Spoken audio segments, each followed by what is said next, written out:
Muito boa tarde a todos, senhores e senhores deputados. Podemos então dar início à nossa reunião com uma audição, Associação Portuguesa de Imprensa. Documento normal, teria a primeira palavra a quem estamos a ouvir e depois os grupos parlamentares 5 minutos. Têm 10 minutos para uma primeira intervenção e depois têm novamente 10 minutos para responder às questões que eventualmente os senhores deputados vos possam colocar. Tem a palavra, faz favor. Peço desculpa, está aqui, estão representados pela Cláudia Maia, Presidente da Direção, Paulo Ribeiro, Tesoureiro da Direção, Vice-Presidente e Vanessa Silvestre, Tesoura da Direção. Certo? Certíssimo. Tem a palavra, faz favor. Muito obrigado. Muito boa tarde, Sr. Presidente, senhoras e senhores deputados, e antes de mais, muito obrigada por receberem a Associação uma vez mais.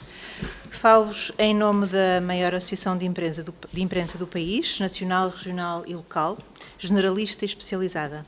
Trago-vos a voz de centenas de redações e de milhares de leitores que confiam na imprensa para se informarem, participarem e escrutinarem quem decide. O diagnóstico é claro e não é novo. O modelo de negócio está sob pressão, a transição digital exige investimento contínuo e a coesão territorial exige jornalismo onde hoje já quase não chega. Não falamos apenas de empresas, falamos de um direito constitucional, o direito a ser informado e da pluralidade que sustenta a nossa democracia. Permitam-me começar pelo mais urgente.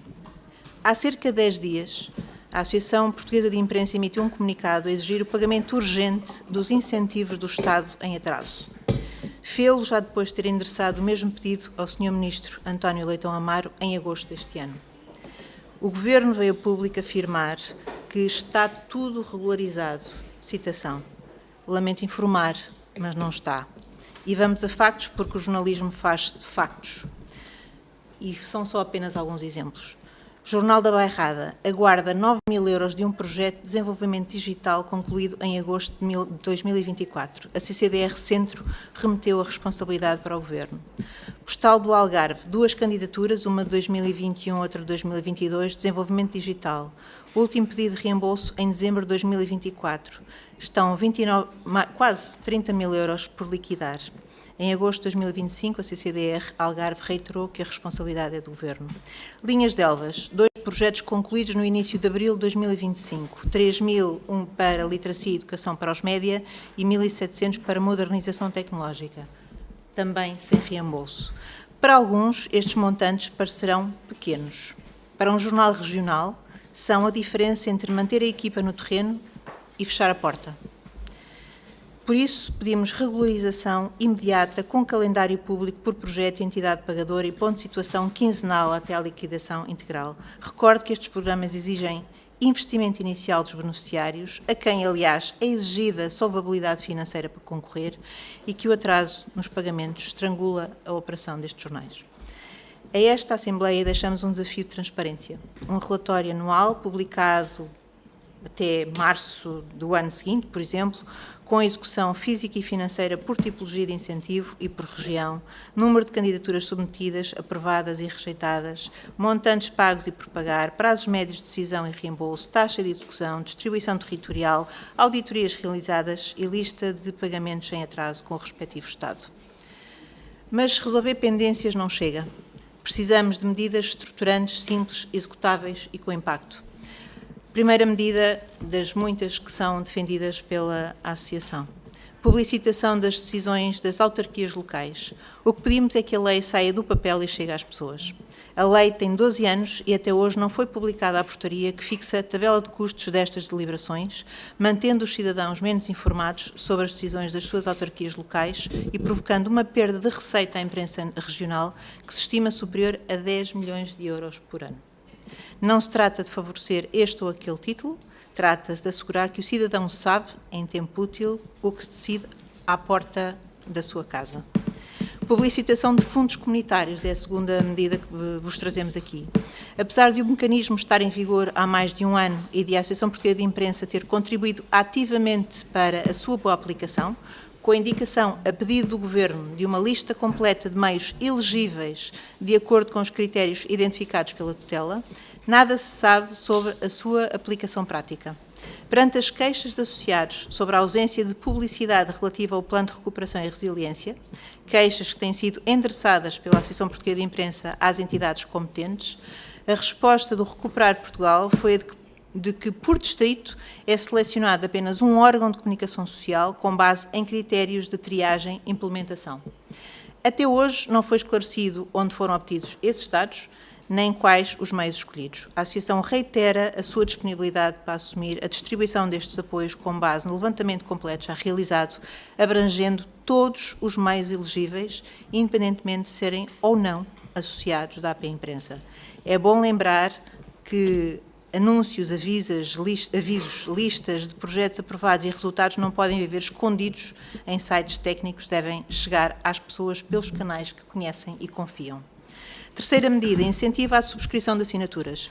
Propomos a revisão do Decreto-Lei 42 de 2025, que estabelece o Programa de Assinaturas Jovens. Através deste programa, como sabem, todos os jovens residentes em Portugal com idades entre os 15 e os 18 anos poderão subscrever gratuitamente, por um período de 2 anos, uma assinatura digital de uma publicação periódica de informação geral ou económica de âmbito nacional, à sua escolha. Defendemos que a medida seja revista para incluir expressamente a imprensa regional e a imprensa especializada, setores que desempenham um papel fundamental no pluralismo e que foram injustificadamente excluídos da sua aplicação inicial. Se queremos formar leitores críticos, não podemos excluí-los do contacto com a informação que mais perto está das suas comunidades e dos seus interesses.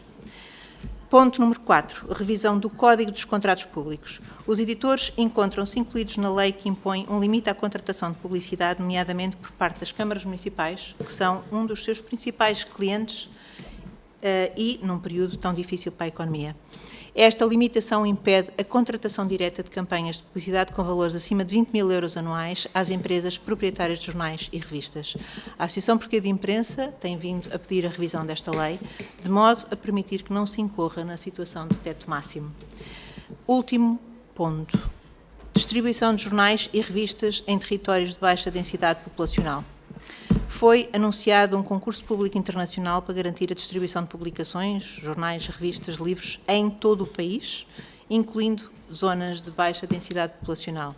Apesar das intenções, pouco se sabe sobre o concurso e a Associação Portuguesa de Imprensa tem conhecimento de que a entrega diária de jornais em zonas remotas continua em risco de suspensão. Num país que valoriza a coesão, a distribuição é política pública de proximidade, sem ela não há direito efetivo à informação. Senhoras e senhores deputados, nesta sala cabem perspectivas diferentes. O que pedimos é compatível com todas. Não pedimos exceções, pedimos regras claras, previsibilidade de pagamentos e políticas públicas neutras do ponto de vista editorial que reforcem pluralismo e coesão. Cada medida é razoável, execuível e mensurável. Em conjunto, formam uma política de Estado para a informação. O setor tem feito a sua parte, consolidou títulos, inovou formatos, diversificou receitas, profissionalizou processos, mas há decisões que só Parlamento e Governo podem tomar. A Associação Portuguesa de Imprensa oferece colaboração técnica na redação e na implementação das soluções que aqui propomos. E o tempo é agora. Cada dia sem decisão aproxima-nos de mais um silêncio. O mais recente diagnóstico do Labcom é inequívoco. Temos mais desertos e semidesertos de notícias do que em 2022. Passaram de 25% para 27% os municípios sem qualquer órgão de comunicação ou com apenas um. Estes desertos concentram-se no interior, Alentejo, Trás-os-Montes, Beiras, e é importante não esquecer que onde não há jornal, a comunidade perde voz. A participação cívica cai e a desinformação avança. Cada concelho sem jornal é uma democracia mais pobre. Muito obrigada, Sr. Presidente, Sras. Deputadas e Srs. Deputados. Muito obrigado. Dava agora a palavra ao parlamentar do PSD, Sra. Deputada Sofia Carreira. Tem a palavra, só favor, Sra. Deputada. Obrigada, Sr. Presidente. Cumprimento naturalmente a Associação de Imprensa e agradeço a presença e a partilha dos contributos que acabaram de nos dar, destacando o extraordinário trabalho que tem feito nos 60 anos na defesa de uma imprensa livre, plural, próxima da população, dando nota que este é para nós um pilar da democracia, da liberdade e da liberdade de expressão. E por isso reconhecemos e agradecemos a vossa presença, o contributo e esta disponibilidade que acabamos de assistir, apesar de ser uma disponibilidade com alguma crítica associada, ela é importante e nós consideramos que sem ela é difícil também avançarmos. E, portanto, é nesta disponibilidade que a nossa bancada vos acolhe e aceita os vossos contributos e os ouve com profunda atenção. Sabemos que hoje em dia a comunicação social atravessa profundas alterações e grandes desafios. Acho que é unânime em todas as bancadas. Temos ouvido a preocupação com as quedas das receitas publicitárias, a dificuldade do digital, com todas estas realidades que não têm sido fáceis de combater e não tem sido fácil reagir às mesmas. Porém, também é verdade que, apesar de algumas dificuldades que já vamos abordar, também é verdade que, pela primeira vez, houve um governo que olhou para a comunicação social e entendeu por bem trazê-la para um Ministério e dar-lhe a atenção que ela necessitava. E é verdade que podem algumas questões não estarem a correr exatamente no calendário desejado. Nós sabemos que os atrasos aos pagamentos dos incentivos à comunicação social não são muitos, pelo menos a informação que temos, e se existem, deve-se provavelmente aos atrasos das alterações da orgânica, porque sabem que em tempos estava tudo na tutela do Ministério da Cultura. Neste momento tivemos um Ministério, uma Secretaria de Estado e depois um Ministério disponível para acolher e para tratar todas estas questões, e é natural que nestas reestruturações algumas questões tenham ficado pendentes. A informação que temos é que está praticamente tudo regularizado. Se eventualmente há atrasos, que já nos disseram que sim e citaram alguns, nós vamos fazer chegar naturalmente a quem de direito essa informação, no esforço de que seja cumprido o acordo que existe e o compromisso que existe e que se mantém. E porque para nós, a bancada do Partido Social Democrata, dar-vos nota que vamos continuar a defender o princípio que apresentamos no nosso programa, vamos continuar a defender uma imprensa livre, vamos continuar a defender a coesão territorial pela distribuição de jornais por todo o território nacional, tentando acompanhar não podemos esquecer que no meio disto tudo o governo, houve uma queda de governo e agora houve eleições, enfim, tem sido também um panorama político que não tem favorecido todo este diálogo mais próximo. Contudo, penso que estamos no caminho certo, estamos vocacionados, estamos direcionados em ajudar e fazer parte integrante da concretização do nosso programa para a comunicação social, e era isso que vos queríamos deixar presentes, que temos noção clara das dificuldades que enfrentam, e por termos essa noção clara, trouxemos a nós, Governo, como prioridade este apoio à comunicação social, e todas as questões que aqui nos dão nota estão registadas e vamos naturalmente fazer chegar à tutela, sendo certo que com esta bancada contarão sempre com a nossa disponibilidade absoluta para ultrapassar estas questões, quer nos atrasos, quer na distribuição das publicações por todo o país. Esta foi uma das grandes prioridades que nós demos e não vamos abandoná-la. Se for necessário fazer os acertos que tiverem que ser feitos, faremos, mas não vamos abandonar esta prioridade, porque para nós a coesão territorial é muito importante. Queremos um país a uma velocidade e sabemos claramente que sem uma comunicação social livre, acessível e para todos, esta coesão é mais difícil e torna-se mais injusta para quem vive no interior e em zonas com menos acesso à informação. E, portanto, este é o contributo e este é o compromisso que assumimos, desejando naturalmente que continuem connosco e a trabalhar em parceria, sendo certo que vamos avançar neste processo. Obrigada. Muito obrigada, Sra. Deputada. Vai avançar a palavra o Sr. Deputado Jorge Galveias. Tem a palavra, Sr. Deputado, faz favor. Muito obrigado, Sr. Presidente. Senhoras e senhores deputados, excelentíssimos representantes da Associação Portuguesa de Imprensa, Cláudia Maia, Paulo Ribeiro, Vanessa Silvestre. Permitam-me, no início desta audiência, uma nota de pesar e de homenagem ao jornalista Fernando Paulo Louro das Neves, histórico diretor do também histórico Jornal do Fundão, cuja vida foi dedicada inteiramente à causa da imprensa local. A sua morte há poucos dias deixa um vazio profundo na memória cívica da Beira Interior e na história do jornalismo português. Senhoras e senhores, como é sabido, a API representa os órgãos de imprensa nacional, regional e local, atuando como interlocutora em temas essenciais para a sustentabilidade, liberdade e pluralismo mediática. Esta audiência surge num momento crítico, com o Regulamento Europeu da Liberdade dos Mídia já em vigor, num contexto de atrasos na execução dos apoios públicos à comunicação social, com desafios na compensação de conteúdos jornalísticos pelas plataformas digitais e sob pressão crescente do mercado publicitário nacional, especialmente para as redações periféricas.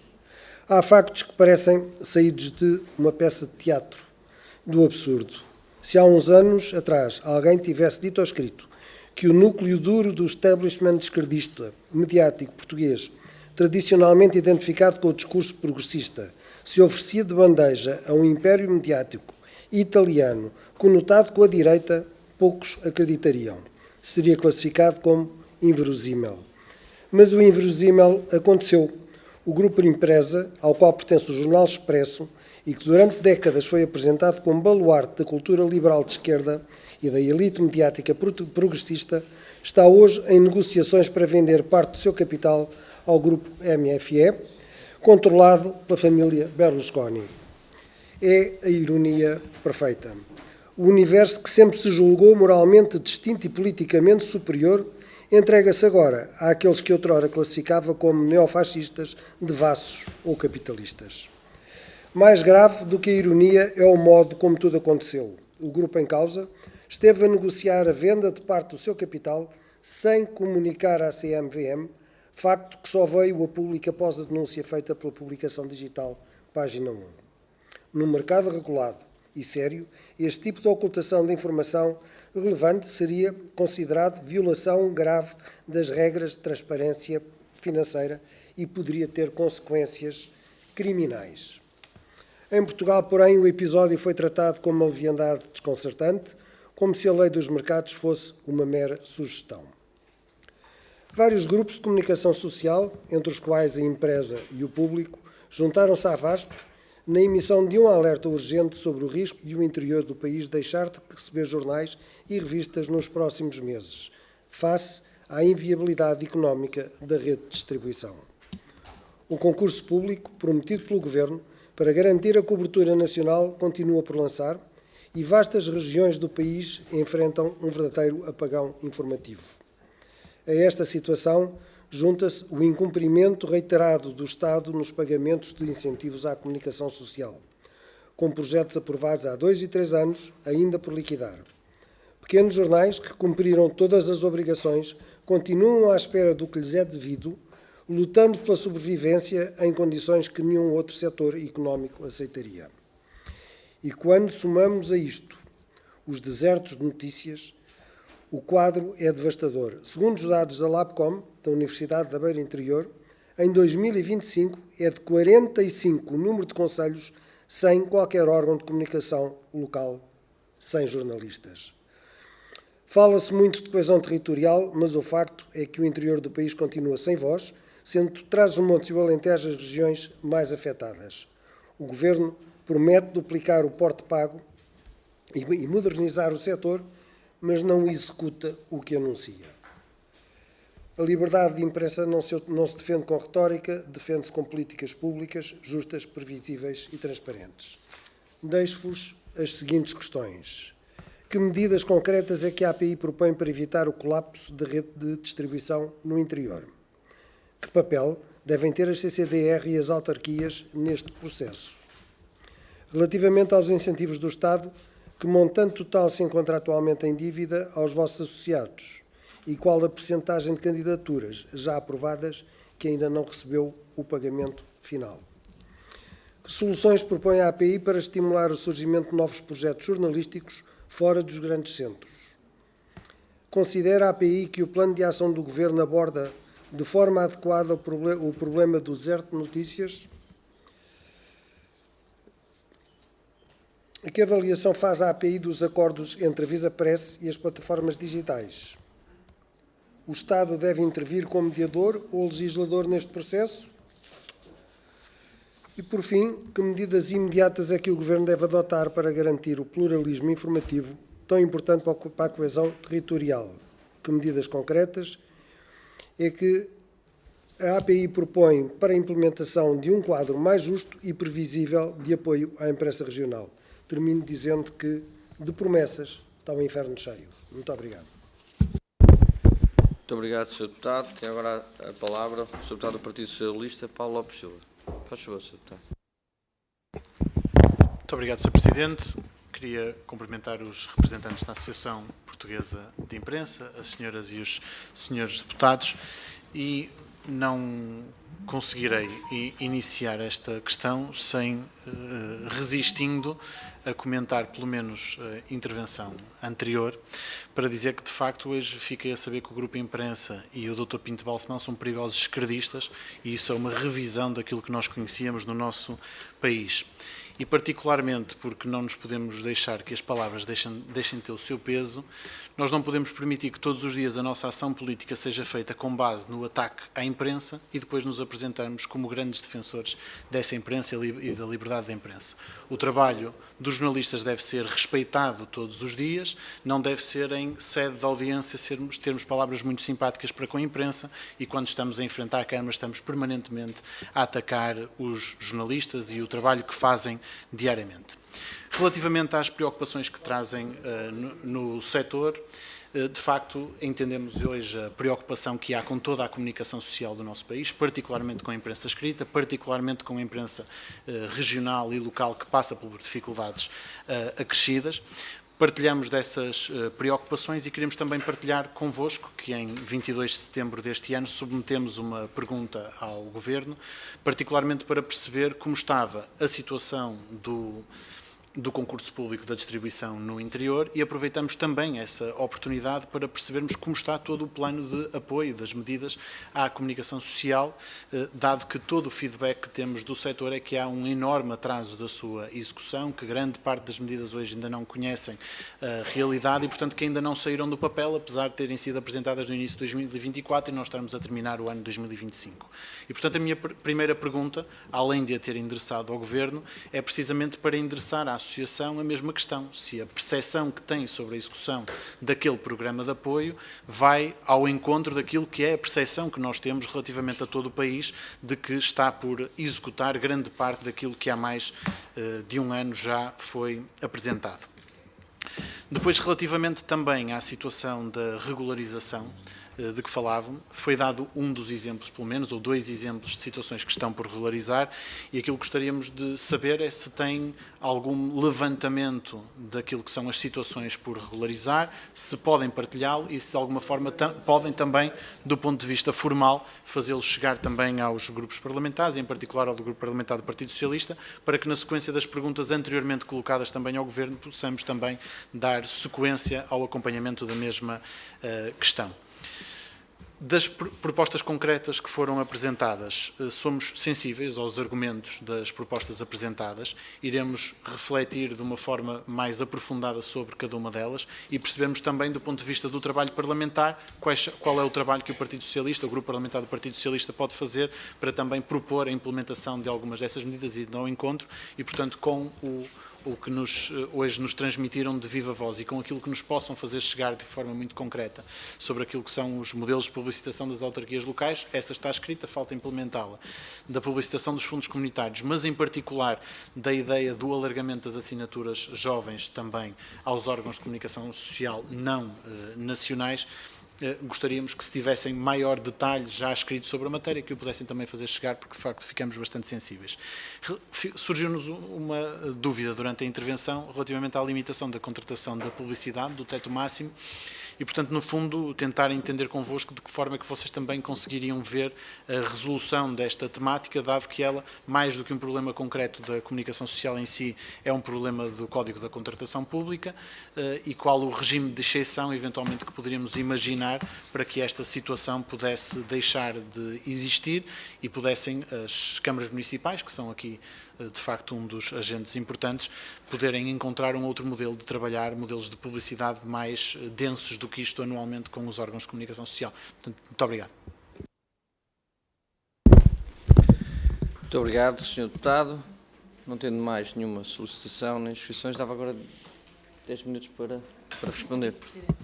Vice-Presidente, tem a palavra, por favor. Senhores deputados, senhores deputadas, obrigado.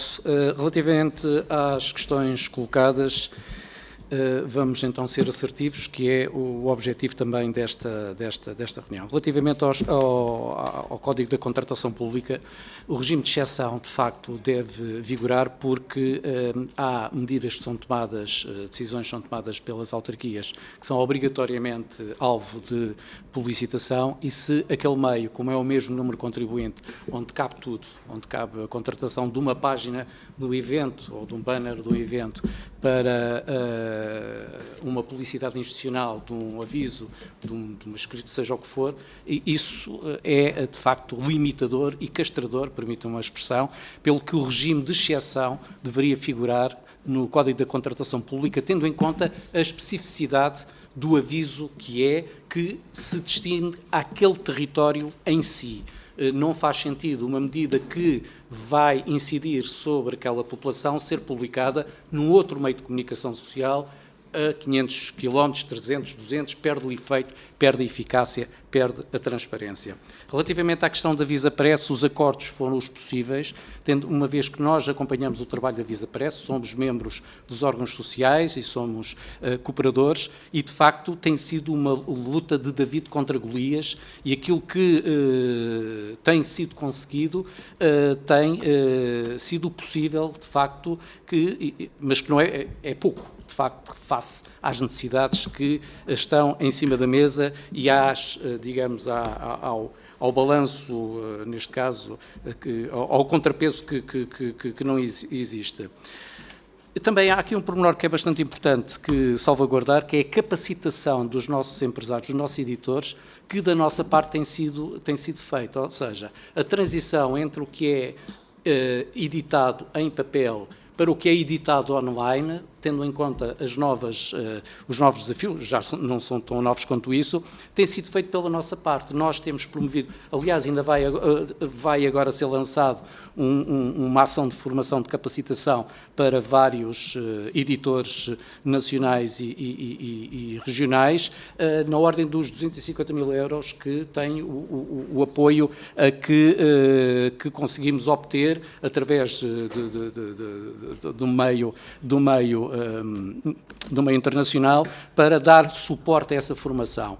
O mesmo acontece com o Fundo Cultural da Visapress, em que tentamos fazer formação, vamos fazer, aliás, vai haver agora uma formação nesse sentido promovida pela Visapress, que é destinada, portanto, aos órgãos de comunicação social locais e regionais. Relativamente às medidas que pretendemos, as medidas públicas de apoio devem ser sempre de forma indireta, para não comprometer, obviamente, o papel editorial de cada órgão, mas, Srs. Deputados, a queda da publicidade, a publicidade é o principal suporte financeiro de todos os editores, de todos os meios. Caindo a publicidade tradicional, ganha mais importância a publicidade institucional. E a publicidade institucional do Estado não tem estado a funcionar. Continua sem funcionar. É urgente rever o Estatuto, a legislação que suporta a obrigatoriedade das entidades públicas plasmarem na comunicação social, portanto, as suas decisões. Seria um importante meio para poder fazer este contrapeso importantíssimo para a comunicação social. Também convém aqui referir um pormenor importante, é que durante o anterior governo nós tivemos um canal de acesso muito prático e através quer do Sr. Ministro Pedro Duarte, quer do Sr. Secretário de Estado Carlos Abreu Amorim, relativamente ao trabalho que foi feito, contou também com a nossa intervenção. Mas também temos que dizer que, passado este tempo, o novo Ministro, com o qual já reunimos, o Dr. Leitão Amaro, ainda não se concretizou aquilo que era expectável e urgente que se concretizasse. Também temos o que dizer. Portanto, nós já fomos ouvidos, tivemos uma reunião muito profícua, mas estas medidas, como se costuma dizer, já eram para ontem, não é para amanhã. Portanto, se eram para ontem, hoje já é tarde, não é? E daí que, portanto, também que seja importante ter isso em consideração. Também, obrigado pelas palavras do Sr. Deputado Jorge Galvez, relativamente ao ex-diretor do Jornal do Fundão, que nosso associado desde há muitos anos e que de facto é uma grande perda para o jornalismo e sobretudo para a imprensa regional. Face ao que está neste momento relativamente aos subsídios em atraso, aos apoios, aos incentivos, tem a ver sobretudo com a passagem do GEPAC, do Ministério da Cultura, para a Secretaria-Geral da Presidência do Conselho de Ministros, não se compreende com este tempo todo, já passou este tempo todo, em como esta situação não está resolvida, tanto mais que são os meios que avançam com a totalidade do dinheiro, avançam com a totalidade do IVA, têm que pagar, aliás, o IVA de incentivos que não foram pagos. Portanto, isto, em termos de tesouraria, tem efeitos nefastos, tem efeitos muito grandes. Uma das medidas que também seria importante que esta Casa pudesse contribuir para resolver era, no âmbito dos incentivos, quaisquer que eles sejam, o índice de solvabilidade das empresas seja mais baixo. Isto porque, se um setor já está altamente deficitário, que luta dia sim, dia não, para manter a cabeça à tona da água, peço desculpa pela alegoria, digamos, é importante que o índice de solvabilidade deixe. Porquê? Porque o índice de solvabilidade, como está, impede que muitos editores e muitos operadores de radiodifusão, também tenho que o dizer, no âmbito das rádios locais, possam concorrer aos incentivos, porque se os seus deputados forem ver, dinheiro não falta no orçamento. O dinheiro não falta, muda governo, mas o dinheiro está lá. Só que a questão, não há empresas a concorrerem, operadores, porque não têm liquidez e não têm índice de solvabilidade para cumprirem o que está. Portanto, os senhores deputados percebem perfeitamente aquilo que está em cima da mesa. Portanto, relativamente a estas matérias, penso que era o mais importante dizer. Não sei se a minha colega quer... Sim, mas agora só aproveitar para responder ao deputado Paulo Lopes Silva sobre o número de casos de incentivos que estão em atraso. Estes são alguns exemplos, estes temos a certeza, nós estamos a fazer precisamente essa recolha, não só entre os associados da API, mas pelo espectro da imprensa, e logo que tenhamos mais informação, vos diremos. Não consigo dizer neste momento com toda a certeza se são poucos, são muitos, não sei, são os que são, mas partilharemos essa informação logo possível. Sobre ainda, e o meu colega Paulo já falou nisto, sobre o que é que a Associação Portuguesa de Imprensa tem feito para apoiar também novos projetos fora dos grandes centros. Desde que esta direção tomou posse, nós lançámos jornadas técnicas. O ano passado percorremos o país, 3 cidades de norte a sul do país, com partilha de informação, partilha de experiências, partilha de casos, precisamente para ajudar a imprensa regional, com boas práticas sobre inteligência artificial e não só. Foram jornadas muito interessantes e muito participadas. Temos a decorrer também um curso de formação que vai desde editores aos cargos mais altos das empresas de mídia, uma formação que vai desde as redes sociais a subscrições digitais. São mais de 100 horas de formação gratuitas para quem quiser inscrever-se. E, como o Paulo referiu, vamos lançar agora um programa de mentoria que vai abranger ao todo 10 meios a cada 6 meses, portanto 10 mais 10, 20 meios. Durante 6 meses vão trabalhar com profissionais especializados para os ajudar a trabalhar, que necessitam trabalhar nas suas redações e nos seus meios. Por exemplo, imagine que querem trabalhar as subscrições digitais, vão ter pessoas especializadas a ajudá-los a implementar subscrições digitais. É inédito em Portugal e com muito orgulho o fazemos. E de resto, é tudo. Muito obrigada. Muito obrigado pela vossa disponibilidade e pela vossa apresentação. Peço desculpa. A apresentação, sobre as medidas propostas pela API, nós temos um documento que podemos partilhar e que partilhamos também com o Governo, está bem? Muito obrigado mais uma vez e ficamos ao dispor por aquilo que entenderem. E, portanto, agora, se não havendo mais nenhuma questão, damos então por encerrado este momento e para entrarmos na ordem do dia. Muito obrigado.